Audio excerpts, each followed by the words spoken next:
Maniniwala ba kayo kung itong ating panghimagas ay 3 ingredients lang? Nako, tara, wala na pa tumpik-tumpik pa dahil ngayong araw na ito ay gagawa tayo ng no-bake, no-steam Oreo fudge bar. Tara, simulan na natin. Crush na cookies and cream, condensed milk, at na ating butter. Sa ating medium size na pan, nagpainit na ako ng ating infrared ng mga number 3 or medium low heat. Nilagay na ako dito na ating 1 cup ng condensed milk, ng konting asin pampabalance dito sa tamis ng ating panghimagas, at ng ating 2 tablespoon ng unsalted butter. Haluin lang ito hanggang sa kumulo ng bahagya. At nilagay ko na rito yung ating crush na cookies and cream. Hindi na talaga natin kakailanganin ng steaming or oven sa paggawa ng napakasarap na panghimagas na ito dahil ay lulutuin lang natin ito. Kaya naman guys, kailangan ay medium low heat lang tayo para hindi mabigla yung pagkakaluto ng ating panghimagas. In total, tayo ay nakapaglagay ng 3.5 cups ng crush Oreo. Ito guys, nabili ko lang ito online kaya wala na akong dinagdag or binawas dito.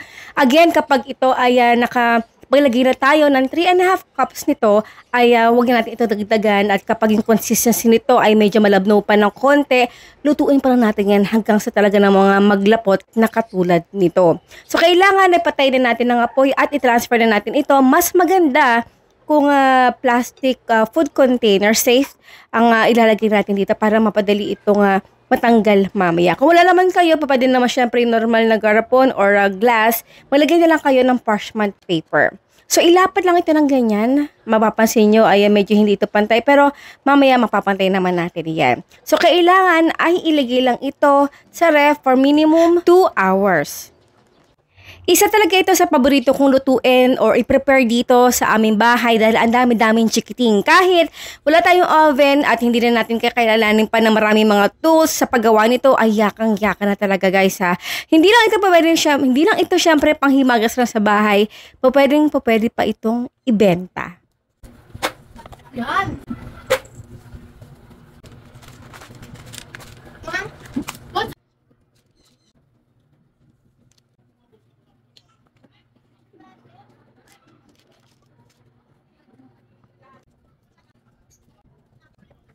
Para naman sa ating toppings or pang-toppings, ito ay optional lang. Meron naman ako ditong chocolate chips, kaya naglagay na ako dito. Pwede tayo malagay ng sprinkles at kahit ano pa na gusto ninyo. O, diba? And now is done our no oven, no bake, no steam na Oreo fudgy bars.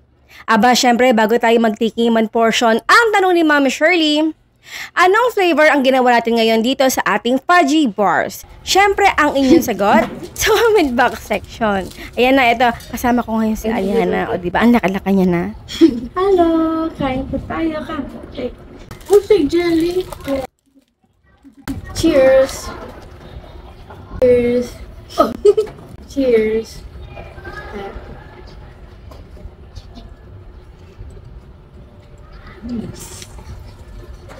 Kasi chocolate.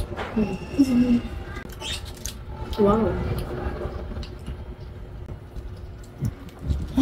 Fudgy.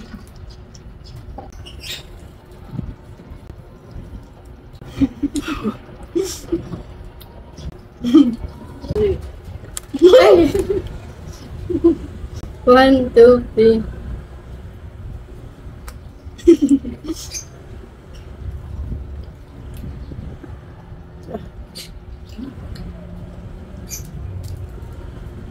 Hold the ano? Ayan po guys, maraming pasalamat sa inyo lahat ng ating outro. Keep safe. Ano yung keep safe? Ayun. Okay po guys, maraming pasalamat sa inyo lahat ng ating outro. Keep safe. Be healthy and be happy. Bye. Aliana. I don't know, man. Yeah, Bye.